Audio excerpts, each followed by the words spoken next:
APJ Abdul Kalam அவர்கள். Doctor APJ Abdul Kalam என்ற பெயரை கேட்டாலே நம் அனைவருக்கும் ஞாபகம் வருவது மக்கள் ஜனாதிபதி, விஞ்ஞானி.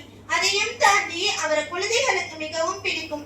அதுக்கான காரணம் அவருடைய கனிவான பேச்சும் அரவணைப்பும் தானே நடுவர் அவர்களே. நடுவர் அவர்களே, நான் உங்ககிட்ட ஒரு கேள்வி கேட்கட்டுமா? இப்ப நீங்க ஒரு குழந்தைய பாக்குறீங்க, அந்த குழந்தைய பார்த்தா என்ன செய்வீங்க? சரியா சொன்னீங்க. அத பாசமா தூக்கி அம்மா அல்லது செல்லோன்னு கொஞ்ச நாள் தானே அந்த குழந்தை சிரிக்கும். கேட்கிறவன் கேளியா இருந்தா கேட்பையிலும் நெய்வடியுமா?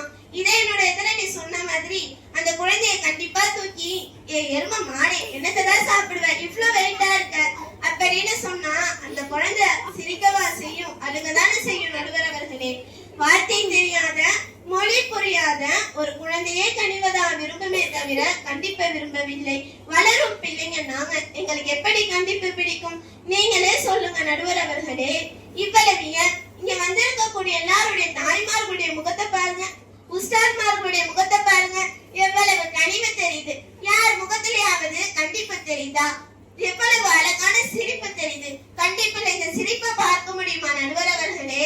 இதுல இருந்தே தெரியலையா கனிவுக்கு தான் முதலிடம். முதலிடம் மட்டுமல்ல, எல்லா இடத்துலயும் கனிவு மிகவும் அவசியம் நடுவர் அவர்களே.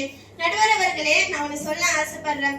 கருவுற்று இருந்தால் ஒரு குழந்தைக்கு தாய், இதே அவள் கருணையோடு இருந்தால் இந்த உலகிற்கே தாயாவாள். கருவுற்று இருந்தால் ஒரு குழந்தைக்கு தாய், இதே அவள் கருணையோடு இருந்தால் இந்த உலகிற்கே தாயாவாள்.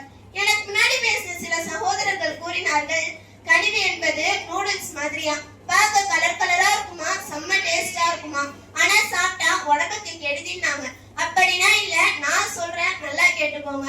கனிவு என்பது அலைகள் மாதிரி, மனதுக்கு இனிமையா இருக்கும். கண்டிப்பு என்பது சுனாமி மாதிரி, நம்ம வாழ்க்கையவே புரட்டி போட்டுரும் நடுவர் அவர்களே.